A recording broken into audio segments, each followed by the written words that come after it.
نؤمن به ونتوكل عليه ونعوذ بالله من شرور أنفسنا ومن سيئات أعمالنا من يهده الله فلا مضل له ومن يضلله فلا هادي له وأشهد أن لا إله إلا الله وحده لا شريك له وأشهد أن محمدًا عبده ورسوله الذي أرسله بالحق بشيرا ونذيرا وداعيا إلى الله بإذنه وسراجا منيرا أما بعد فقد قال الله تعالى في كلامه المجيد وفرقانه الحميد أعوذ بالله من الشيطان الرجيم بسم الله الرحمن الرحيم يا أيها الذين آمنوا اتقوا الله حق تقاته ولا تموتن إلا وأنتم مسلمون وقد قال الله تعالى في موضع آخر أعوذ بالله من الشيطان الرجيم إن عدة الشهور عند الله 12 شهرا في كتاب الله يوم خلق السماوات والأرض منها 4 حرم ذلك الدين القيم فلا تظلموا فيهن أنفسكم وقاتلوا المشركين كافة كما يقاتلونكم كافة واعلموا أن الله مع المتقين الحمد لله যাবতীয় প্রশংসা আল্লাহ সুবহানাহু ওয়া তাআলার জন্যই, যে আল্লাহ রাব্বুল আলামিন আমাদেরকে একটি সপ্তাহের পর আবারও জুমার খুতবা ও সালাত আদায় করার জন্য কাছে ও দূর থেকে যানবাহন বা পায়ে হেঁটে শরীফপুর ঐতিহ্যবাহী আহলে হাদিস জামে মসজিদে উপস্থিত হওয়ার সুযোগ দান করেছেন। সেজন্য আল্লাহ রাব্বুল আলামিনের শুকরিয়া আদায় করি, সকলে বলি আলহামদুলিল্লাহ। দরুদ ও সালাম বর্ষিত হোক নবী মুহাম্মদ রাসূলুল্লাহ সাল্লাল্লাহু আলাইহি ওয়াসাল্লামের উপর, যার অক্লান্ত পরিশ্রমের মাধ্যমে মানব জাতির জন্য পূর্ণাঙ্গ জীবন ব্যবস্থা এবং কল্যাণকর দিন হিসাবে আল্লাহ সুবহানাহু ওয়া তাআলার মনোনীত ধর্ম ইসলাম ধর্মের আলোক বর্তিকা মানুষের মাঝে যিনি বিলিয়ে দিয়েছেন, দ্বিধাহীন কণ্ঠে নিঃস্বার্থভাবে মানব জাতির কল্যাণের জন্যই যিনি এই উম্মতের মুক্তির জন্য সদা সর্বদাই কাজ করেছেন, বন্ধ করেন, সেই মহান নেতার উপর বর্ষিত হোক অজস্র দরুদ ও সালাম। সকলে বলি আল্লাহুম্মা সাল্লি আলাইহি আল্লাহুম্মা বারিক আলাইহি। সম্মানিত সমবেত মুসল্লিয়ান ইকরাম, আমরা আজকে যে জুমার দিনে উপস্থিত হতে পেরেছি, আরবি গণনা হিসাবে হিজরির প্রথম সপ্তাহ। আরবি মাসের বছর গণনা হয় মুহররম মাস। সেই হিজরির মুহররম মাসের আজকে 8 তারিখ।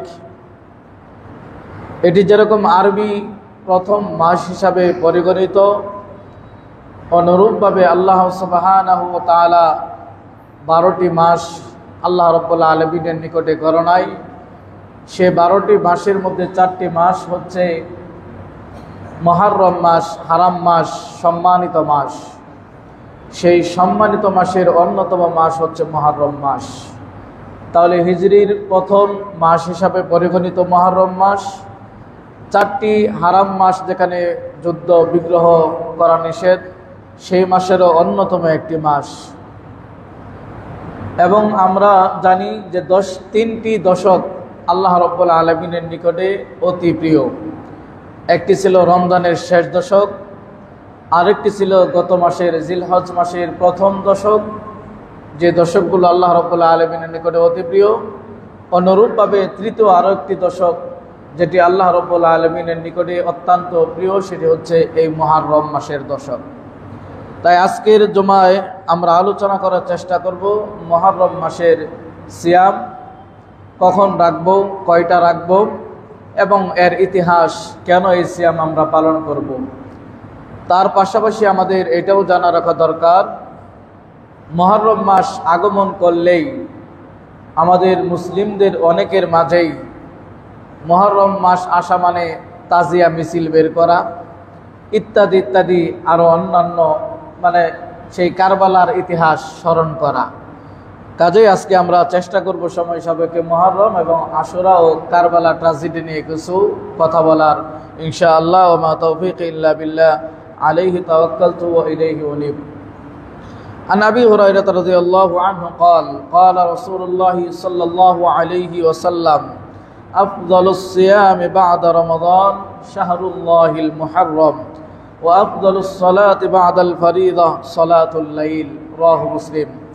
আবু হুরায়রা রাদিয়াল্লাহু আনহু থেকে বর্ণিত, তিনি বলেন রাসূল সাল্লাল্লাহু আলাইহি ওয়াসাল্লাম বলেছেন যে আল্লাহ রাব্বুল আলামিনের নিকটে মাসের মধ্যে সবচেয়ে উত্তম মাস হচ্ছে রমজান মাস, এবং রমজান মাসে গুরুত্বপূর্ণ দিক থেকে, মর্যাদা তাৎপর্যর দিক থেকে আল্লাহ রাব্বুল আলামিনের নিকটে যে মাস সেটি হচ্ছে মুহররম মাস।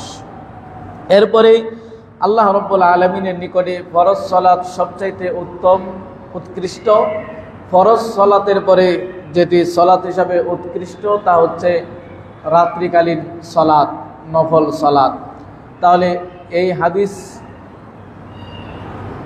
হাদিস দ্বারা আমরা বুঝতে পারলাম যে আল্লাহ রাব্বুল আলামিনের নিকটে রমজান মাস সবচাইতে প্রিয় মাস। এরপরে রমজানের পরেই যে মাসটি গুরুত্বপূর্ণ সেটি হচ্ছে মুহররম মাস।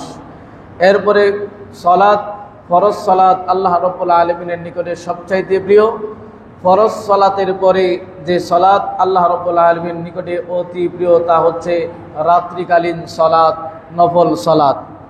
অনুরূপভাবে আবু কাতাদা রাদিয়াল্লাহু আনহু থেকে বর্ণিত, রাসূল সাল্লাল্লাহু আলাইহি ওয়াসাল্লামকে জিজ্ঞাসা করা হয়েছে সুইলা আন সাওমি ইয়াউমি আশুরা, এই দশম মুহররম মাসের 10 তারিখের সিয়াম সম্পর্কে রাসূল সাল্লাল্লাহু আলাইহি ওয়াসাল্লামকে যখন জিজ্ঞাসা করা হলো, ফাকালা, রাসূল সাল্লাল্লাহু আলাইহি ওয়াসাল্লাম তখন বললেন ইকাফিরুস সানা আল মাযিয়া, অর্থাৎ মুহররমের এই 10 তারিখে কেউ যদি সিয়াম পালন করে এর বিনিময় যেটি আমরা পাবো সেটি হচ্ছে বিগত 1 বছরের গুনাহ মাফ করে দিবেন। সুবহানাল্লাহ। অন্য বর্ণনায় বলা হয়েছে ক্বাবলাহু, মানে পূর্বের গুনাহ। অনুরূপভাবে রাসূল সাল্লাল্লাহু আলাইহি ওয়াসাল্লাম তিনি বলে ইন্নী আহতাসিবু আলাল্লাহি আইয়ুকাফিরা সানা আল্লাতী ক্বাবলাহ, এই মুহররম মাসের সিয়াম পালনের মাধ্যমে আমি আশা পোষণ করি, আল্লাহ রাব্বুল আলামিনের নিকটে এই আশা ব্যক্ত করি যে তিনি বিগত পূর্বের 1 বছরের গুনাহ মাফ করবেন। সুবহানাল্লাহ। এই মুহররম মাস এই 10 তারিখকে ইহুদিরা এবং নাসারা এরা সম্মানিত একটি মাস হিসাবে গ্রহণ করে।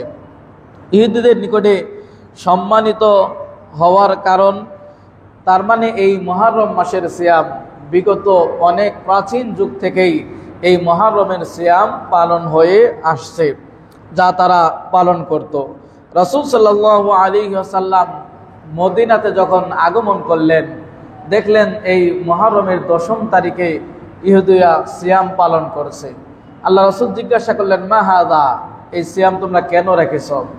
তারা উত্তরে বলল ইয়াউমুন সালিহুন, এই 10 তারিখের একটা ভালো উত্তম দিন। এরপরে বলছে এই দিনে আল্লাহ রাব্বুল আলামিন বানি ইসরাইল এবং তার শত্রু থেকে মুসা আলাইহিস সালাতু ওয়াস সালামকে নাজাত দিয়েছেন, পরিত্রাণ দিয়েছেন, সেজন্য আমরা এই দিনকে সিয়াম পালন করে থাকি। আল্লাহ রাসূল সাল্লাল্লাহু আলাইহি ওয়াসাল্লাম বললেন আনা আহাক্কু বিমুসা মিনকুম, মুসার দিক থেকে যদি এমনটি হয় তাহলে তোমাদের দিক থেকে, মুসার দিক থেকে আমরাই বেশি সিয়াম পালন করার হকদার। এরপর আল্লাহ রাসূল আদেশ দিলেন যে তোমরা সিয়াম পালন করবে। তাহলে এখান থেকেও বোঝা যায় এই মুহররমের সিয়াম অত্যন্ত গুরুত্বপূর্ণ একটি সিয়াম। এটা কয়দিন রাখবো? আল্লাহ রাসূল সাল্লাল্লাহু আলাইহি ওয়াসাল্লাম তিনি 10 তারিখে রেখেছিলেন। সাহাবীরা রাসূলকে প্রশ্ন করতে বলেন নাই আল্লাহ রাসূল, 10ম তারিখে ইহুদিরাও সিয়াম পালন করে, আমরাও যদি পালন করি তাহলে তো ইহুদিদের সাথে আমাদের সাদৃশ্য হয়ে যায়। আপনি তো বলেছেন খালাফাল ইয়াহুদ, ইহুদিদের বিপরীত করতে। রাসূল সাল্লাল্লাহু আলাইহি ওয়াসাল্লাম তখন বললেন, ঠিক আছে, আগামী বছর যদি আমি বেঁচে থাকি তাহলে 9 এবং 10 তাদের বিপরীত করার জন্য 9 তারিখ এবং 10 তারিখ সিয়াম পালন করব। দুঃখের বিষয় রাসূল সাল্লাল্লাহু আলাইহি ওয়াসাল্লাম সে আগামী বছর আর বেঁচে ছিলেন না। তাহলে এই হাদিসগুলো দ্বারাও প্রমাণিত হয় যে মুহররমের সিয়াম আমরা পালন করব 9 এবং 10 তারিখ। এই সিয়ামগুলো পালনের 3টি পদ্ধতি আপনাদের মাঝে বলি। 1 নম্বর পদ্ধতি হচ্ছে 9, 10 এবং 11, এই 3 দিনে আপনি সিয়াম পালন করতে পারেন হাদিসের আলোকে। দ্বিতীয় পদ্ধতি 9 এবং 10 তারিখ, মুহররমের 9 এবং 10 তারিখ সিয়াম পালন করবেন, এই বিষয়ে অধিক হাদিস বর্ণিত।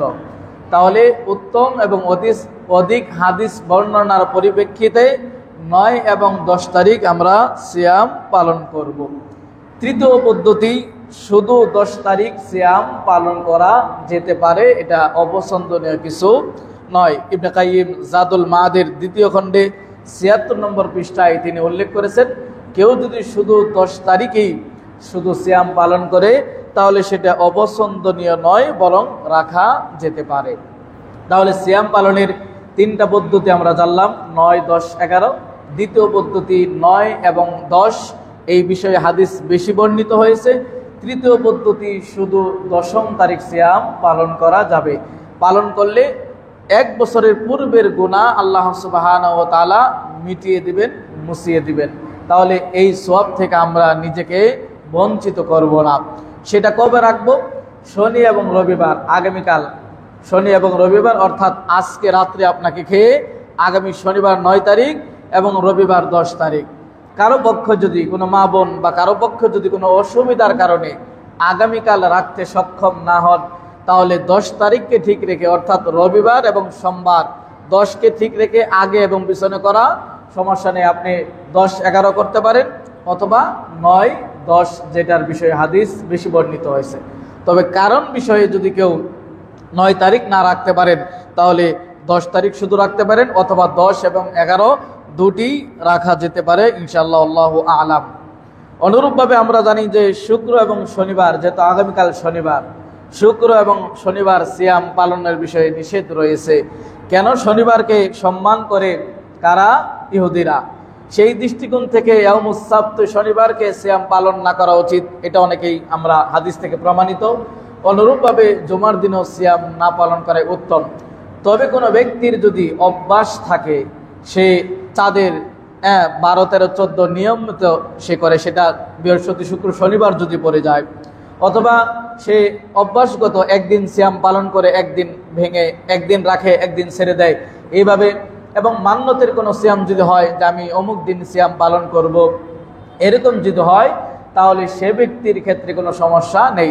অনুরূপভাবে যেমন মুহররমের 9 তারিখ আগামী শনিবার পড়তেছে, এই শনিবার পড়ার কারণে আপনি সেই হাদিসের নিষেধের অন্তর্ভুক্ত হবে না। কেন? এটা শুরু হচ্ছে 9 তারিখ শনিবার।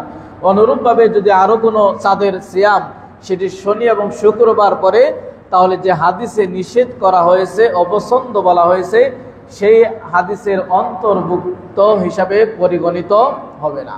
তাহলে মুহররমের সিয়াম পালনের মাধ্যমে আমরা আমাদের বিগত 1 বছরের গুনাহ মিটিয়ে নিতে পারবো, যেটি আমরা কিছুদিন পূর্বে আরাফার সিয়াম পালনের মাধ্যমে পিছনের 1 বছরের এবং সামনের 1 বছরের গুনাহ আমরা মাফ করে নিতে পারছি।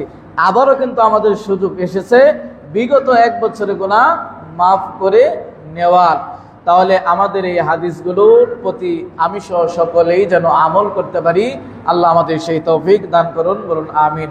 তাহলে এই সিয়াম ছোট বড় মা বোন যারা আছে প্রত্যেকেই চেষ্টা করব আগামীকাল শনিবার এবং রবিবার এই 2 দিন সিয়াম পালন করার। অন্তত পক্ষে 2 দিন যদি সম্ভব না হয় তাহলে অন্তত পক্ষে শুধু 10 তারিখেই আমরা রাখার চেষ্টা করব, যারা একান্ত না পারবেন। তারপরেও নিজেকে মাহরুম করবেন না, নিজেকে এই সওয়াব থেকে বঞ্চিত করবেন না। কারণ আমাদের হাঁটতে চলতে অনেক গুনাহ হয়। যেমন এখনো অনেক মানুষ অযথা ঘুরতেছে, এখনো অনেকেই অযথা ঘুরতেছে, মসজিদের বাইরে, বাড়িতে যাচ্ছে, বাজারে যাচ্ছে। আজকে জুমার খুতবা শুরু হচ্ছে, এটার কোনো গুরুত্ব তাদের কাছে নেই। অথচ ফতোয়ার বেলায় কিন্তু এরাই আমার সামনে অনেক ফতোয়া জিজ্ঞাসা করে। এখনো হাঁটতেছে রাস্তাঘাটে, এখনো দেখা যাচ্ছে তারা মসজিদে আসার কোনো প্রয়োজনই মনে করে না। এরাই কিন্তু আবার লম্বা লম্বা ফতোয়া দিবে, এরাই কিন্তু আবার হুজুরদের ভুল বেশি ধরার চেষ্টা করবে। কাজেই এই জিনিসগুলো নিজেকে আগে শুধরানোর চেষ্টা করতে হবে। এখনো যারা সলাতে আসে নাই, এখনো যারা জুমার দিনকে গুরুত্ব মনে করে নাই, তাদেরকে মুসলিমের কোন ক্যাটাগরিতে আপনারা ফেলবেন বলেন? এরা আপনার সন্তান, এরা আপনার এলাকার, এরা আপনার এলাকার আমার মুসল্লি, আমার শুক্রবারের মুসল্লি, মাসের মুসল্লি, বাৎসরিক মুসল্লি আমার। এরা আপনাদেরই সন্তান, আপনাদেরই এলাকার। এগুলো আপনি বাবা হিসেবে আসছেন, আপনার ছেলে হোক বড়, হোক 60-50 বছর, হোক 30 বছরের যুবক, আপনার উচিত বোঝানো যে বাবা আজকে জুমার দিন, আমার সাথে তোমাকে আজানের আগেই যেতে হবে। এতটুকু তো বলতে পারেন, নাকি লজ্জা পান? এক্ষেত্রে আমরা লজ্জাবোধ করি। শরীয়তের কথা বলতে গিয়ে আমরা লজ্জাবোধ করি, আর দুনিয়ার যত আলতু ফালতু কথা বলতে আমরা লজ্জাবোধ করি না। প্রিয় মুসলিম ইকরাম, আমরা চেষ্টা করব নিজে এবং পরিবার পরিজন, সন্তান সন্ততি, স্ত্রী সহ সকলেই সম্মিলিতভাবে জুমার দিন অন্ততপক্ষে জুমার খুতবা শুরু হওয়ার পূর্বে, আজানের পূর্বেই আসার চেষ্টা করব ইনশাআল্লাহ। আসুন, মুহররম সংক্রান্ত, সিয়াম সংক্রান্ত আমরা ফজিলত, তাৎপর্য এবং এর তারিখ সংক্ষিপ্তভাবে জানতে পারলাম। এবার আসুন কারবালার ট্র্যাজেডি নিয়ে আমরা কিছু ইতিহাস জানার চেষ্টা করি। কারবালা ইতিহাস, মুহররম মাস আসলেই আমাদের কিছু মুসলিমদের ভিতরে কারবালার ইতিহাস ফুটে ওঠে এবং কারবালা হাসান হুসানের প্রতি প্রেম ভালোবাসা জাগ্রত হয়, যেটা কোরআন সুন্নাহ এইভাবে কখনো সাপোর্ট দেয় না, কোরআন সুন্নাহ কখনো এইভাবে অনুমোদন করে না, ইত্যাদি। তো এই বিষয়ে আমরা সংক্ষিপ্তভাবে আপনাদের একটি কারবালা ইতিহাস ধারণা দেওয়ার চেষ্টা করব। তার আগে এটুকুন মনে রাখবেন, কারবালার ইতিহাসের সাথে মুহররমের কোনো সম্পর্ক নাই। কারবালার ইতিহাস এটি হয়েছে রাসূল সাল্লাল্লাহু আলাইহি ওয়াসাল্লামের মৃত্যুর 60 বছর পরে। কারবালার ইতিহাস এটি মুহররম মাসের, এই মুহররমের সিয়ামের সাথে কোনো সম্পর্ক নাই। মুহররমের সিয়ামের সাথে সম্পর্ক যে বনী ইসরাইল এবং তার শত্রু থেকে মুসা আলাইহিস সালাতু ওয়াস সালামকে আল্লাহ রাব্বুল আলামিন পরিত্রাণ দিয়েছিলেন, সেজন্য মদিনার ইহুদিরা সিয়াম পালন করেছিলেন।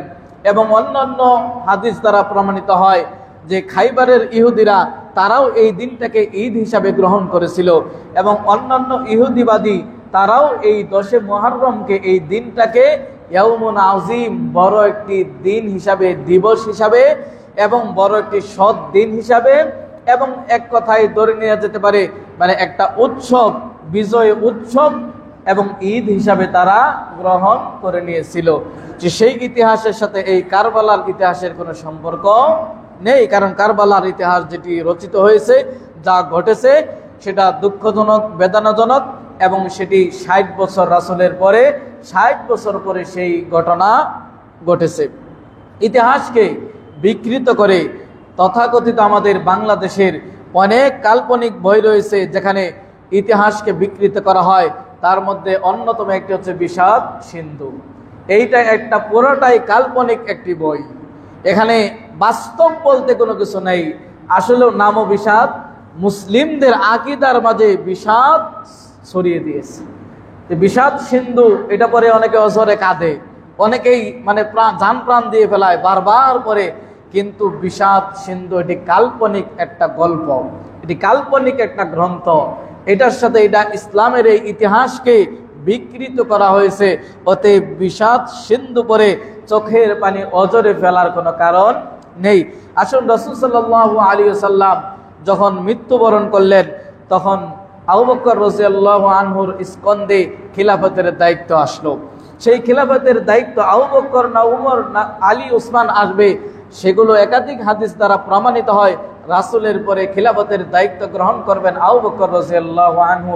তার একটি প্রমাণ হচ্ছে রাসূল অসুস্থ থাকা অবস্থায়, জীবিত থাকা অবস্থায় 17 রাকাত সালাত, 17 ওয়াক্ত সালাত আবু বকর রাদিয়াল্লাহু আনহুর ইমামতিতে হয়েছে। এটাই প্রমাণ করে রাসূলের বলে খিলাফতের দায়িত্ব গ্রহণ করবে আবু বকর রাদিয়াল্লাহু আনহু। এগুলো হাদিস ইন্ডিকেট করে সেই ভিত্তিতে আবু বকর রাদিয়াল্লাহু আনহু খিলাফতের দায়িত্ব গ্রহণ করেন। এরপরে আবু বকর রাদিয়াল্লাহু আনহু ওসিয়ত করে যান। তারপরে কে খিলাফতের দায়িত্ব গ্রহণ করবে?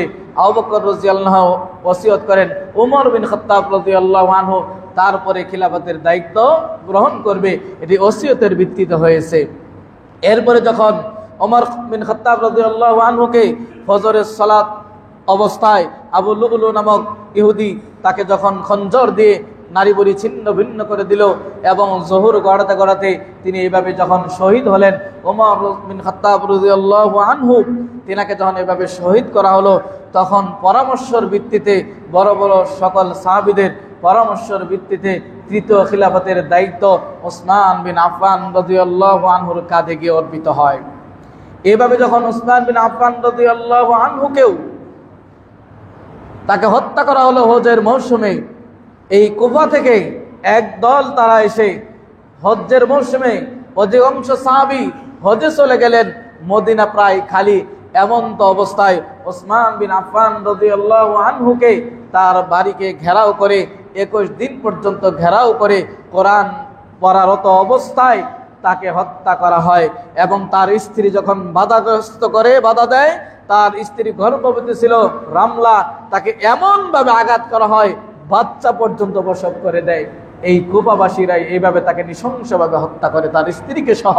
এভাবে ইতিহাস। এরপরে যখন চতুর্থ খলিফার দায়িত্ব গ্রহণ করে আলী বিন আবি তালেব রাদিয়াল্লাহু আনহু, তখন মুআবিয়া রাদিয়াল্লাহু আনহু দুইজনের মাঝে একটি বিষয় নিয়ে দ্বন্দ্ব হয়। বিষয় ছিল কি, যে ওসমান বিন আফফান রাদিয়াল্লাহু আনহুর হত্যার বিচার করতে হবে। মুআবিয়া রাদিয়াল্লাহু আনহু তিনি প্রস্তাব করলেন। আলী রাদিয়াল্লাহু আনহু তিনি বললেন যে এই মুহূর্তে যদি ওসমান হত্যার ব্যবস্থা প্রতিশোধ নেওয়া হয়, যারা ওসমান হত্যার সাথে জড়িত এরা অনেকেই সেনার প্রধানের দায়িত্ব আছে, এখন যদি এর বিচার করতে যাই তাহলে বিশৃঙ্খলা হবে। দায়িত্বভার গ্রহণ করেছি, আমরা এটাকে আর একটু গুছিয়ে নেই, ওসমান হত্যার বিচার অবশ্যই হবে। এভাবে ওসমান এইভাবে আলী বিন আবি তালেব এবং মুআবিয়া রাদিয়াল্লাহু আনহুর মাঝে এভাবে দ্বন্দ্ব হয়। দ্বন্দ্ব হয়ে এক পর্যায়ে যুদ্ধে গড়ায় এবং যুদ্ধে গড়িয়ে আলী রাদিয়াল্লাহু আনহু তিনি কি করেন? শাহাদাত বরণ করেন। এরপরে থাকে আলী রাদিয়াল্লাহু আনহুর ছেলে হাসান এবং মুআবিয়া। এর মধ্যে হাসান রাদিয়াল্লাহু আনহু তিনি খিলাফতের দায়িত্ব গ্রহণ করেন। খিলাফতের দায়িত্ব গ্রহণ করার পরে আবার মুআবিয়া রাদিয়াল্লাহু আনহুর সাথে যুদ্ধের দামামা, যুদ্ধের কাছাকাছি আবার চলে যায়। তবে এইটা মনে রাখবেন, অনেক টক শোতে দেখি শিয়াপন্থী প্রেমীরা এরা টক শোতে আবু বকর, ওমর এবং উসমান আলীকে দোষারোপ করে যে উমরের হত্যার বদলা নেওয়া হয় নাই কেন? তার খিলাফতের লোভ ছিল। এবং উসমান হত্যার প্রতিশোধ নেওয়া হয় নাই, বিচার করা হয় নাই কেন? আলীর ক্ষমতার প্রতি লোভ ছিল। এগুলা শিয়ারা বাংলাদেশের টেলিভিশনে টক শোতে দেখবেন বিষদগার করে। কোন খলিফার হত্যার বিচার হবে না এটা চান নাই এবং নিজেরা এর সাথে কোনো জড়িত নাই, কারণ তাদের ঈমান আমল এমনটাই ছিল, নিজেরা কোনো দায়িত্ব চেয়ে নিতে তারা পছন্দ করতেন না। তাহলে হত্যার সাথে জড়িত হওয়ার প্রশ্নই উঠতে পারে না। প্রিয় মুসলিয়ান ইকরাম, এই ইতিহাস আমাদের জানতে হবে। এভাবে মুআবিয়া রাদিয়াল্লাহু আনহুর সাথে হাসান রাদিয়াল্লাহু আনহুর সাথে আবার সেই যুদ্ধের কাছাকাছি হলো। তখন হাসান রাদিয়াল্লাহু আনহু তিনি চাইলেন যে আমি নবীর আমার নানার উম্মতের মাঝে রক্তপাত হবে, এটা আমি চাই না। তিনি স্বেচ্ছায় মাত্র 6 মাস দায়িত্ব পালন করে স্বেচ্ছায় তিনি দায়িত্ব ছেড়ে দিলেন। এই স্বেচ্ছায় দায়িত্ব ছেড়ে দেওয়ার পরে কিছুদিন পরে তিনি মারা যান। এরপরে ক্ষমতার দায়িত্ব, খিলাফতের দায়িত্ব গ্রহণ করেন মুআবিয়া রাদিয়াল্লাহু আনহু। তিনি একাধারে অত্যন্ত বিচক্ষণতার সাথে, দক্ষতার সাথে, আন্তরিকতার সাথে 20 বছর খিলাফতের দায়িত্ব পালন করেন কে? মুআবিয়া রাদিয়াল্লাহু আনহু।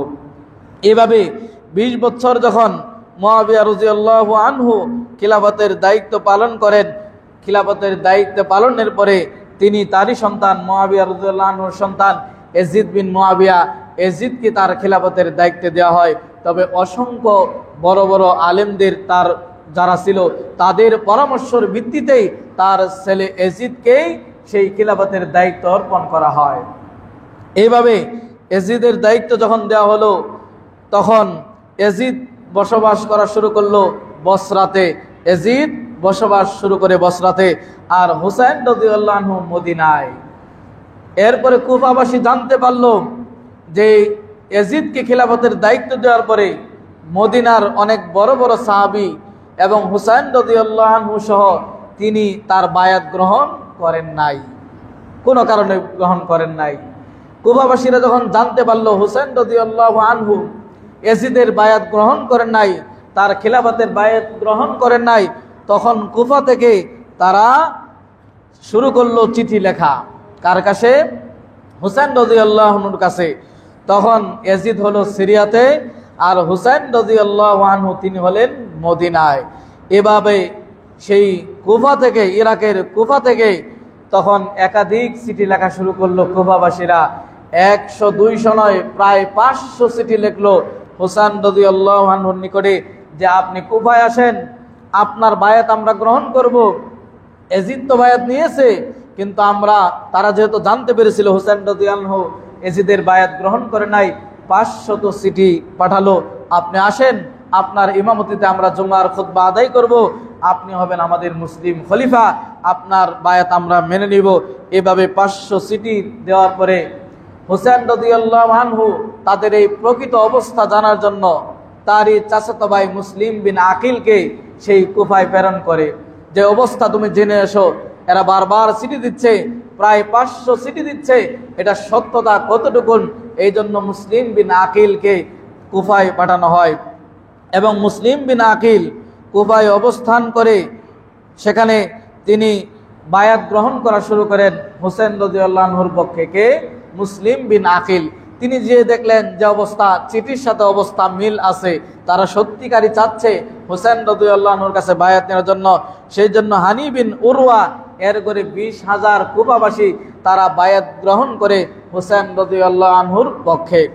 এই খবর যখন ইয়াজিদের মসনদে পৌঁছলো বসরায়, ইয়াজিদ তখন তিনি কুফার কুখ্যাত গভর্নর উবাইদুল্লাহ বিন জিয়াদ তাকে প্রেরণ করে। কোথায়? কুফাতে প্রেরণ করে, বসরা থেকে তাকে প্রেরণ করে তিনি এই কথা বলে পাঠান, তিনি হত্যা করার জন্য বলে নাই ইয়াজিদ, তিনি সেই কুফার গভর্নর উবাইদুল্লাহ বিন জিয়াদকে এই কথা বলে পাঠান যে কুফাবাসীদেরকে তুমি বলো হুসাইন রাদিয়াল্লাহু আনহুর বায়াতের পক্ষ নিয়ে তারা যেন আমার বিরুদ্ধে বিদ্রোহ না করে। তিনি হুসাইন হত্যার আদেশ দেন নাই। এভাবে সেই উবাইদুল্লাহ বিন জিয়াদ কুখ্যাত গভর্নর বসরার, সে এসে যখন দেখলো অবস্থা, এই মুসলিম বিন আকিলের সাথে 4000 লোক তার সাথে সৈন্য হিসাবে কাজ করা শুরু করলো। অর্থাৎ অবস্থা এতটাই অনুকূলে ছিল, মুসলিম বিন আকিলের সাথে 4000 সৈন্য। এই 4000 সৈন্য নিয়ে উবাইদুল্লাহ বিন জিয়াদের প্রাসাদ ঘেরাও করেন মুসলিম বিন আকিল। এবং এইভাবে যখন অবস্থা হয়, তখন উবাইদুল্লাহ বিন জিয়াদ বের হয়ে বক্তব্য প্রদান করেন, এমন ভয় ভীতিকর বক্তব্য প্রদান করেন যারা ওই 20,000 এবং তার সাথে যে আরো 4000 অনুসারী ছিল, এদেরকে ওই উবাইদুল্লাহ বিন জিয়াদ ভয় ভীতি দেখান। ইয়াজিদের রাষ্ট্র ক্ষমতার, তাদের শাস্তির এবং ভয় ভীতি দেখানোর কারণে সেই মুহূর্তে সকলেই পলায়ন করে মুসলিম বিন আকিলকে একা রেখে মাত্র 3 জন লোক তার সাথে থাকে। এভাবে যখন সূর্য গড়িয়ে গেল, সন্ধ্যা নেমে আসলো, তখন দেখলেন যে মুসলিম বিন আকিলের সাথে আর কোনো আল্লাহর বান্দা নেই যে হুসাইন রাদিয়াল্লাহু আনহুর পক্ষে কথা বলবেন, এরকম আর কোনো বান্দা নেই।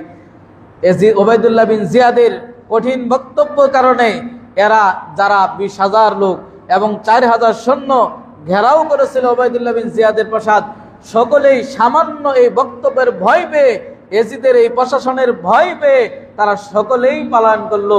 মুসলিম বিন আকিলকে গ্রেফতার করার আদেশ দিলেন সেই কুখ্যাত গভর্নর উবাইদুল্লাহ বিন জিয়াদ। এবং যখন গ্রেফতার করা হলো, মুসলিম বিন আকিল বুঝতে পারলেন যে তাকে যেহেতু গ্রেফতার করা হয়েছে, হয়তো হত্যা করা হবে। তিনি বললেন, ঠিক আছে, আমাকে যেহেতু গ্রেফতার করা হয়েছে, তাহলে আমাকে আবার একটি চিঠি লেখার সুযোগ দেওয়া হোক। মুসলিম বিন আকিল আবার হুসাইন রাদিয়াল্লাহু আনহুর নিকটে চিঠি লিখলেন, কারণ আগের চিঠিতে বলেছিল আপনি কুফাতে আসেন, কারণ কুফা অনুকূলে এবং 20,000 আপনার বায়াত গ্রহণ করেছে। তিনি যখন আর 20,000 লোক যখন এভাবে গাদ্দারি করে পালিয়ে গেল একা ফেলে মুসলিম বিন আকিলকে, তিনি তখন মনে করলেন যে মদিনাতে যেহেতু হুসাইনের কাছে চিঠি প্রেরণ করেছি, তিনি তো কুফার উদ্দেশ্যে রওনা দিয়েছেন, তাহলে তিনি তো এসে দেখবেন পুরা জাতি তার সাথে গাদ্দারি করেছে। তিনি সত্যিকার এই প্রকৃত ঘটনা খবর দেওয়ার জন্য আবার চিঠি লিখলেন যে আপনি কুফাতে আসবেন না, এরা আপনার সাথে গাদ্দারি করেছে, এরা আপনার বাবার সাথে যা করেছিল, আলী রাদিয়াল্লাহু আনহুকে যেভাবে হত্যা করেছিল ওই কুফাবাসী, এই শিয়া সম্প্রদায়, এই হারোরাদের হেডকোয়ার্টার হচ্ছে কুফা। কুফা নগরী থেকে 3 কিলোমিটার দূরে হারোরা, এটি ছিল ওই সময়ের এই শিয়াদের হেডকোয়ার্টার। আপনার বাবাকে যারা এইভাবে জ্বালিয়েছে, আপনি আসবেন না, এরা ধোঁকা দিয়েছে। এই চিঠি তখনও হুসাইন রাদিয়াল্লাহু আনহুর নিকটে পৌঁছে নাই, তিনি চিঠি পাঠিয়ে দিয়েছিলেন। আর হুসাইন রাদিয়াল্লাহু আনহু মদিনা থেকে বের হওয়ার সময় বড় বড় সাহাবী তারা পরামর্শ দিয়েছিলেন যে আপনি যাবেন না কুফাতে। তার মধ্যে আব্দুল্লাহ ইবনে আব্বাস, আব্দুল্লাহ ইবনে ওমর, আব্দুল্লাহ ইবনে জুবাইর, এই বড় বড় সাহাবী তারা সকলেই পরামর্শ দিয়েছিল আপনি কুফাতে যাবেন না, আপনার বাবাকে এরা নৃশংসভাবে হত্যা করেছে, ওরা আপনার সাথেও গাদ্দারি করবে, আপনি যাবেন না। কিন্তু তিনি বের হয়ে গেছেন, ওই আগের চিঠি পাওয়ার কারণে তিনি তাদের পরামর্শ মানলেন না, তিনি পরিবার নিয়ে বের হয়ে গেলেন। এবং বের হয়ে গিয়ে তিনি এর পরবর্তীতে যখন মুসলিম বিন আকিল তাকে আবার চিঠি লিখলেন, সেই চিঠি পেয়ে তিনি পথকে অতিক্রম করে তিনি পথকে ঘুরিয়ে দিলেন।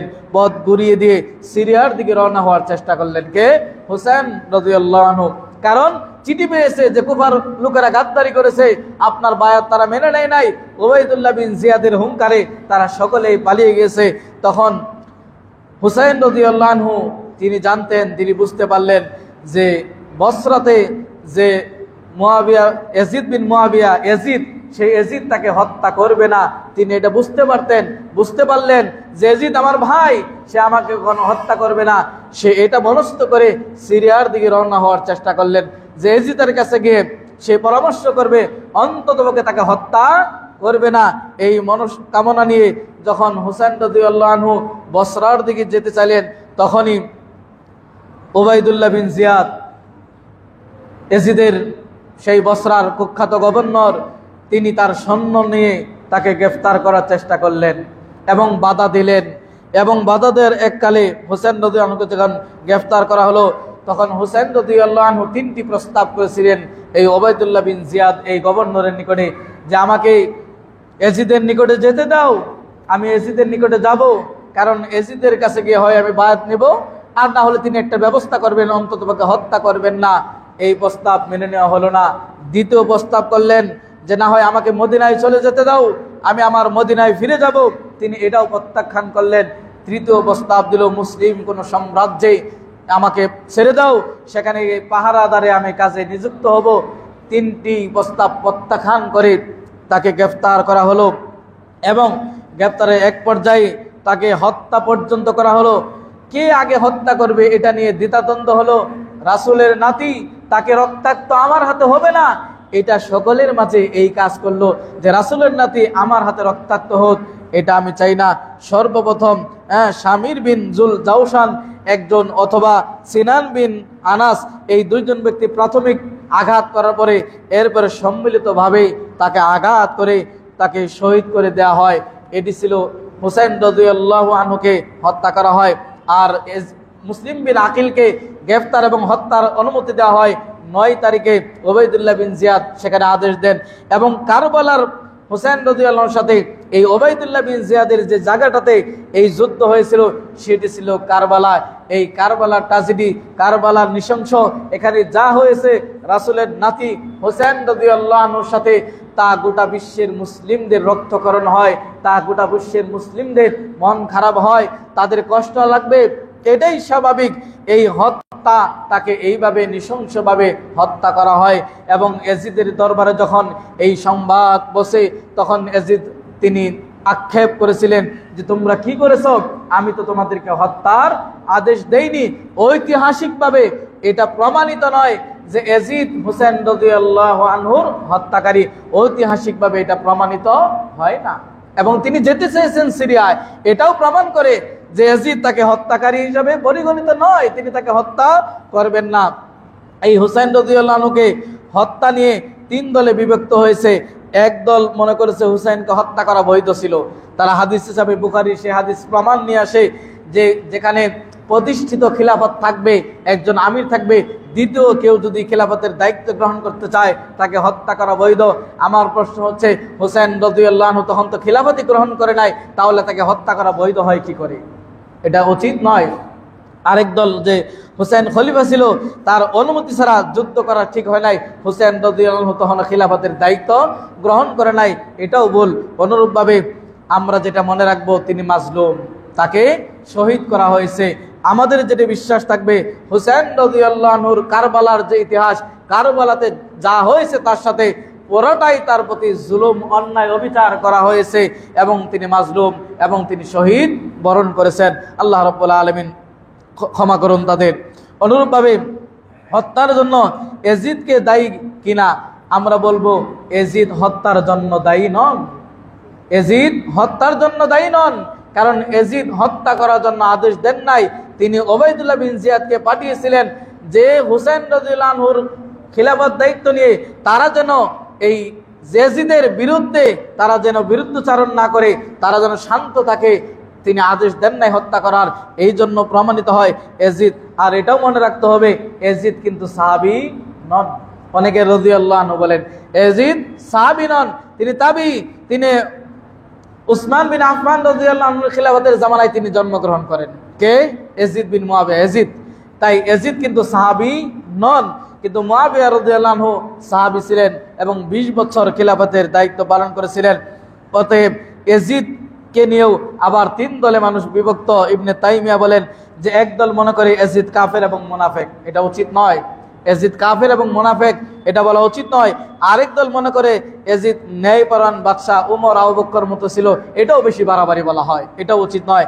আরেক দল মনে করে তিনি একজন তাবী, তিনি একজন তাবী। এই সম্পর্কে ইমাম যাহাবী রাহিমাহুল্লাহ তিনি চমৎকার একটি মত দিয়েছেন যে লা নাসুবুহু ওয়ালা নুহিব্বুহু। ইয়াজিদ সম্পর্কে আমাদের ধারণা, ইয়াজিদ সম্পর্কে আমাদের মন্তব্য হবে স্টপ, আমরা তাকে গালিও দিব না, আমরা তাকে ভালোবাসবো না। এটা সুন্দর একটি কায়দা, এটা আপনার ব্যক্তি জীবনে যদি ফিট করে নিতে পারেন, এটা ভালো একটি কায়দা যে কারো বিরুদ্ধে আপনি কিছু না বলে চুপ থাকবেন, ভালোও বলবেন না, মন্দও বলবেন না, আপনি নিরাপদ। যখনই কোনো কমেন্ট করবেন ভালো কি মন্দ, তখন এটার পাল্টা রিয়াকশন আসবে। এই জন্য ইমাম যাহাবী বলছে যে ইয়াজিদ সম্পর্কে আমাদের মন্তব্য হবে, সালাফদের মন্তব্য হবে, মুসলিমদের আকীদা হবে, মুসলিমদের বিশ্বাস হবে এমন যে আমরা তাকে গালিও দিব না, আমরা তাকে ভালোবাসবো না, তার বিষয়ে আমরা চুপ থাকবো, আমরা কিছুই মন্তব্য করব না। তার যদি কোনো ভুল ত্রুটি হয়ে থাকে তাহলে সে কি করবে, তার জবাব সে দিবে, কিন্তু আমরা তাকে গালিগালাজ করব না এবং তিনি সাহাবী নন, এটাও আমাদের মনে রাখতে হবে। আসুন, মূল হত্যাকারী কারা? হুসাইন রাদিয়াল্লাহু আনহুর মূল হত্যাকারী কারা? শিয়াদের একাধিক গ্রন্থ থেকে প্রমাণিত হয় যে মূল হত্যাকারী কারা। সাইয়্যিদ বিন মুহসিন আল আমিন, শিয়াদের ঐতিহাসিক একজন আয়ানুশ শিয়া, এই গ্রন্থের লেখক, তিনি একম খণ্ডের 34 পৃষ্ঠায় বলেন যে 20,000 ইরাকবাসী ওই যে মুসলিম বিন আকিলের সাথে বায়াত করেছিল, এই 20,000 ইরাকবাসী ধোঁকা দিয়ে হুসাইন রাদিয়াল্লাহু আনহুকে হত্যা করেছে। তাহলে আয়ানুশ শিয়া, সাইয়্যিদ মুহসিন, শিয়াদের গ্রন্থের লেখক, এই শিয়াদের মুখের স্বীকারোক্তি হচ্ছে যে ইরাক, সেই 20,000 ইরাকবাসী, তারাই সেদিন হুসাইন রাদিয়াল্লাহু আনহুকে হত্যার মুখে ঠেলে দেয়। এটি পাবেন আয়ানুশ শিয়া, এটার একম খণ্ডে 34 নম্বর পৃষ্ঠা খুলেই দেখবেন, সেখানে শিয়াদের বইয়ের মন্তব্য, শিয়া লেখকের মন্তব্য। অতএব এটাও প্রমাণ করে যে হুসাইন রাদিয়াল্লাহু আনহুর প্রকৃত হত্যাকারী ওই শিয়ারাই, সেখানে ইয়াজিদের কোনো দোষ নেই। অনুরূপভাবে ইবনে ওমর রাদিয়াল্লাহু আনহু, তার নিকটে আবু নুআইম নামক একজন ব্যক্তি তিনি উপস্থিত ছিলেন। এক ব্যক্তি এসে জিজ্ঞাসা করলো, মাছি মারার বিধান কি? ওমর বিন খাত্তাবের ছেলে আব্দুল্লাহ ইবনে ওমর বললেন, তুমি কোথা থেকে এসেছো? বলছে কুফা থেকে। বলছে, দেখো, কুফা থেকে এসেছে, নবীর নাতিকে হত্যা করেছে, রক্তপাত করেছে, অন্যায়ভাবে শহীদ করেছে, এরাই এখন ফতোয়া জানতে আসে মাছি মারার বিধান কি। এখান থেকেও প্রমাণিত হয় যে শিয়ারাই মূলত হত্যা করেছে।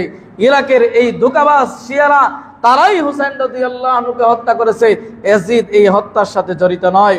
অনুরূপভাবে আলী বিন হুসাইন তিনি একবার কুফা দিয়ে হাঁটছিলেন, কুফায় রাস্তাঘাটে একদল মহিলা তারা কান্নাকাটি করতেছিল। সেই কান্না শুনে তারা বললেন কি কারণে, মানে হাসান হুসাইনের প্রতি তারা দয়া দেখাচ্ছে। তখন তিনি মন্তব্য করেছিলেন যে এরাই যদি আমাদের পরিবারের প্রতি দয়া দেখায়, কান্না করে, তাহলে হত্যাকারী কারা? এবং হুসাইন রাদিয়াল্লাহু আনহু খুলিতেছেন এটা তিনতলা, হুসাইন রাদিয়াল্লাহু আনহু তিনিও যখন তাকে এভাবে হত্যা করা হয়, তিনি যুদ্ধে লড়েছিলেন বীর বিক্রমে, কিন্তু সৈন্য সংখ্যায় এতটাই বেশি ছিল তিনি আর পেরে উঠতে পারেন নাই। তিনিও বক্তব্য দিয়েছিলেন, আজকে যারা আমাকে অন্যায়ভাবে হত্যা করবে, আর তোমরা আমরা একই তরবার দিয়ে ইসলামের পক্ষে আমরা লড়ছিলাম, আর সেই তরবার আজকে আমার বিরুদ্ধে তোমরা চালিয়েছো। তোমরা তো সেইভাবে দূর হয়ে যাচ্ছ এই পথ থেকে যেভাবে মাছি ওরাই চলে যায়। তোমরা জেনে রাখো, উমাইয়া শাসকদেরকে যে সন্তুষ্টি তোমরা করতে চাও, আল্লাহর কাছে আমি বললাম, আল্লাহ কোনোদিন যেন এই শাসকগণ তোমাদের প্রতি সন্তুষ্ট না হয়। হোসেন রাদিয়াল্লাহু আনহুকে হত্যার পিছনে মূল যেটি ছিল উমাইয়া শাসকদেরকে সন্তুষ্টি করা, আর তিনি তখন এই বদদুয়া করেছিলেন, শাসকরা কখনোই তোমাদের প্রতি যেন সন্তুষ্ট না হয়। কারবালার ইতিহাস জানবেন, ইরাকের ইতিহাস জানবেন, সেখানে স্থায়িত্ব হয় না, মারামারি কাটাকাটি ফিতনা সব সময় দেখবেন লেগে আছে ইরাকের মাটিতে। এগুলো এমনি এমনি হয়নি, ইতিহাস আপনাকে আমাকে জানতে হবে। প্রিয় মুসলিম ইকরাম, আসুন এই মুহররমকে নিয়ে, কারবালাকে নিয়ে কিছু কুপথা আমাদের মাঝে আছে। একটি হচ্ছে ফোরাত নদীর পানি পান নাই, হোসেন রাদিয়াল্লাহু আনহু পানি পানি করে মারা গেলেন। এটা বিকৃত ইতিহাস, কোনো ইতিহাসভাবে প্রমাণিত হয় না যে হোসেন রাদিয়াল্লাহু আনহু পানি পান নাই সেজন্য মারা গেছেন। কিছু গানও আমাদের দেশে ইসলামী গান বলে তৈরি করেছে, যে কি বলে ওগুলো ভুলে গেছে, ছোটবেলায় জেনেছিলাম, হাসান মোল্ল জহরকে হোসেন শহীদ কারবালায় ইত্যাদি ইত্যাদি, এবং পাথর উল্টালে সব জায়গা থেকে রক্ত বের হয়, এগুলো ভুল কথা, এগুলোর কোনো ইতিহাস নেই। আকাশ সেদিন রক্তিম লাল হয়ে গেছিল, পাথর বৃষ্টি হয়েছিল, এগুলার কোনো হদিস পাওয়া যায় না, এগুলো বিকৃত ইতিহাস। তাদের সালাত নেই, মাতম আছে, চিৎকার, সালাত নেই। অনুরূপভাবে এই মুহররম মাসে আমাদের মুসলিমদের আকীদায় ঢুকেছে বিবাহ শাদী করা যায় না, এবং তাজিয়া মিছিল, শোক মিছিল বের করে এই মুহররম মাসে, এবং ভালো মন্দ খাওয়া হয়, কালো কাপড় পরিধান করা হয়, এবং হাই হুসেন করে মাতম করা হয়। সর্বপ্রথম এই শোক পালন করে কঠোরপন্থী শিয়া মুইজুদ্দৌলা 352 হিজরিতে কঠোরপন্থী শিয়া নেতা মুইজুদ্দৌলা 352 হিজরিতে সর্বপ্রথম রাষ্ট্রীয়ভাবে এই শোক পালন করে। আল্লাহ রাসূল সাল্লাল্লাহু আলাইহি ওয়াসাল্লাম বলেন, লাইসা মিন্না মান দারাবাল খুদুদা ওয়া শাক্কাল জুয়ুবা ওয়া দাওয়া বিদাওয়াতিল জাহিলিয়া। আমার আদর্শের অন্তর্ভুক্ত নয় যারা গাল চাপড়িয়ে কান্নাকাটি করে, এবং অনুরূপভাবে কাপড় ছিঁড়ে ফেলে, কপালে চাপড়ায়, কাপড় ছিঁড়ে ফেলে, গাল ছিঁড়ে ফেলে, হাই হাই করে চিৎকার করে, এবং জাহেলি যুগের সেই রেশম অনুপাতে তারা চলতে চায়, তারা আমার উম্মতের অন্তর্ভুক্ত নয়। রাসূল সাল্লাল্লাহু আলাইহি ওয়াসাল্লাম বলেছেন। তাহলে মুহররম সম্পর্কে আমরা জানতে পারলাম। আজকের খুতবায় সংক্ষিপ্ত 9 এবং 10 তারিখ আমরা সিয়াম পালন করব, অথবা 10-11 তারিখ সিয়াম পালন করব। যদি আমরা অন্ততপক্ষে একদিনও সিয়াম পালন করি, তাহলে পূর্বের 1 বছরের গুনাহ আল্লাহ রাব্বুল আলামিন আমাদের মাফ করে দিবেন। এই সুযোগ আগামীকাল থেকেই, শনিবার এবং রবিবার এই 2 দিন যদি সিয়াম পালন করেন, তাহলে পূর্বের 1 বছরের গুনাহ মাফ হওয়ার সুবর্ণ সুযোগ। অনুরূপভাবে হুসেন রাদিয়াল্লাহু আনহু সম্পর্কে কারবালার ট্র্যাজেডি, কারবালার ইতিহাস, কারবালাতে যা হয়েছে সেটি মুসলিম বিশ্বের জন্য হৃদয় বিদারক ঘটনা। সেখান থেকেও হাই হুসেনের প্রতি এত প্রেম, অথচ জাকারিয়া, ইয়াহইয়া, কত নবীকে হত্যা করা হয়েছে, বনি ইসরাইলে কত অসংখ্য নবীকে অন্যায়ভাবে হত্যা করা হয়েছে, কই নবী প্রেম তো জাগে না? হুসেন রাদিয়াল্লাহু আনহুর এত প্রেম যে হাই হুসেন তাজিয়া মিছিল বের করেন, মাতম মিছিল বের করেন। তো এত অসংখ্য নবীদের হত্যা করা হলো, কই নবীদের নিয়ে কোনো র্যালি দেখেছেন তাদের? এই প্রেম আসল প্রেম না, মূলত এরাই হত্যাকারী। এই হত্যাকে ডাকার জন্য এরাই আবার মাতম করে, এরাই তাজিয়া মিছিল বের করে, এরাই শোক পালন করে, এবং রক্তাক্ত করে, ছোট বাচ্চাদেরকে রক্তাক্ত করে। মানবতা কোথায়? ইসলাম কখনো এইভাবে রক্তাক্ত সমর্থন করে না। আপনি কোনো বিজয় উল্লাস করতে গিয়ে রক্তপাত করবেন, হাই হুসেন করবেন, নিজের শরীরে নিজে ছিন্ন ভিন্ন করবেন, রক্ত প্রবাহিত করবেন, চাবুক দিয়ে প্রহার করবেন, জ্বলন্ত আগুনে হাঁটবেন, ইসলামের পথ এটি নয়, রাসূলের আদর্শ এটি নয়, এগুলো রাসূলের আদর্শ বহির্ভূত কাজ। প্রিয় মুসলিয়ান ইকরাম, পরিশেষে এই হাদিসের আলোকে আমি এটাও আপনাদের স্মরণ করে দিতে চাই যে আমাদের দেশে অনেকে মারা গেলে আমরা বুক চাপড়াই, কাপড় ছিঁড়ে ফেলাই, হাই আমার বাবা মারা গেছে, কি হবে, আমার আর কিছু নেই, অমুক স্বামী মারা গেছে, আমার আর বেঁচে থাকার কোনো উপায় নেই। এই ধরনের মাতম করা, চিৎকার করা, কাপড় ছিঁড়া, কপাল চাপড়ানো, মাতম করা, চিল্লা চিল্লি করা, এগুলো সবই হলো জাহেলিয়াত। এই জাহেলিয়াত দূর করতে হবে। আরো একটি বড় জাহেলিয়াত আপনাদের ভিতরে প্রবেশ করেছে। আমি কথা বললে হয়তো আপনাদের রাগ হয়, কিন্তু কথা আমাকে বলতেই হবে। কোরআন সুন্নাহর কথা আপনাকে আমাকে বলতেই হবে। আপনি যতই রাগ করেন, আপনি আমার মুসল্লি, যতই রাগ করেন আপনি আমার প্রিয় ভাই, যতই রাগ করেন আপনি আমার দিনী ভাই। আমি চাই আমরা সকলেই যেন জান্নাতে যেতে পারি। আপনি আমার ভাই হয়ে আপনি জাহান্নামে যাবেন, আপনি আমার ভাই হয়ে রাসূলের আদর্শ বিরোধী কাজ করবেন, তা তো হতে পারে না। আপনাদের গ্রামে বিবাহ শাদী হয়, আপনাদের গ্রামে বিভিন্ন অনুষ্ঠান হয়, বলুন তো কোন অনুষ্ঠানে গান বাদ্য বাজনা যদি বাজানো হয় হালাল? সকলের কাছে আমি জানতে চাই ফতোয়া, কোন বিবাহতে, কোন অনুষ্ঠানে বিকট আওয়াজে, আস্তে বিকট আওয়াজে ডেক্সের স্বরলিপি, যত বাদ্য বাজনা আছে, যত নোংরা গান আছে, নোংরা গান, ভালো গান, গান তো ভালো বলার কোনো সুযোগ নাই, গান বাদ্য বাজানো হালাল না হারাম? ফতোয়া আপনারা দেন। যদি ইমাম সাহেবের বাড়িতে বাজে, মুয়াজ্জিনের বাড়িতে, মসজিদের সভাপতির বাড়িতে, সেক্রেটারির বাড়িতে, চেয়ারম্যানের বাড়িতে, মেম্বারের বাড়িতে, কোন নামাজি মুসল্লির বাড়িতে, সিদ্ধান্ত আপনাদের, ফতোয়া আপনারা দিয়েছেন, আর কিছু বলবো না। যদি এখনো আপনারা গান বাজান, হাত নামান। যদি এখনো আপনাদের বাড়িতে গান বাদ্য বাজনা বাজে, বিবাহের অনুষ্ঠানকে কেন্দ্র করে 5 ওয়াক্ত নামাজ পড়েন, তাহলে এই গান আর নামাজ, কোরআন বলছে ইন্নাস সালাতা তানহা আনিল ফাহশাই ওয়াল মুনকার, সালাত অশ্লীলতা, বেহাপনা সব কিছু থেকে বিরত রাখে। তাহলে আপনার সালাত পড়েন, আপনার গাড়িতে গান বাজে, তাহলে আল্লাহর কোরআন কি মিথ্যা? আপনি মিথ্যা। তাহলে আপনার সালাত কাজে আসে না, কারণ আপনি সালাতের পরে যদি আপনার বাড়িতে গান বাজে, আপনি সালাত পড়ার পরে যদি আপনার বিবাহ অনুষ্ঠানে গান হয়, আপনি সালাত পড়ার পরেও যদি আপনার বিবাহ অনুষ্ঠানে নারী পুরুষ একাকার বসে খাবারের ব্যবস্থা করেন, এই পদ্ধতি জাহেলিয়াতের পদ্ধতি, এই পদ্ধতি নামাজি লোকের পদ্ধতি না, এই পদ্ধতি রাসূলের উম্মার পদ্ধতি না। প্রিয় ভাইয়েরা আমার, আপনাদেরকে আবারও অনুরোধ করতে চাই, গান বাদ্য বাজনা বাজা হারাম। হারাম কাজ কেন আপনার বাড়িতে বাজবে? হারাম কাজ কেন আপনার ঘরে হবে? আপনি মুসলিম পরিবারে, আপনি নামাজি, আপনি আমার প্রিয় মুসল্লি, আপনি মুরব্বী, আপনার ছেলে যুবক হয়েছে, কিন্তু আপনার কন্ট্রোলের বাইরে যাওয়া যাবে না। ছেলে যতই বড় হোক, আপনার দায়িত্ব, প্রত্যেকের দায়িত্ব, প্রত্যেকে বাবা হিসেবে দায়িত্ব পালন করতে হবে। আল্লাহ সুবহানাহু ওয়া তাআলা আমাদের সঠিক বুঝার তৌফিক দান করুন। আমিন। আকুলু মা তাসমাউন ওয়া লাকুম ওয়া লিসাইরিল মুসলিমিন ফাস্তাগফিরু ইন্নাহু আল গফুরুর রহিম।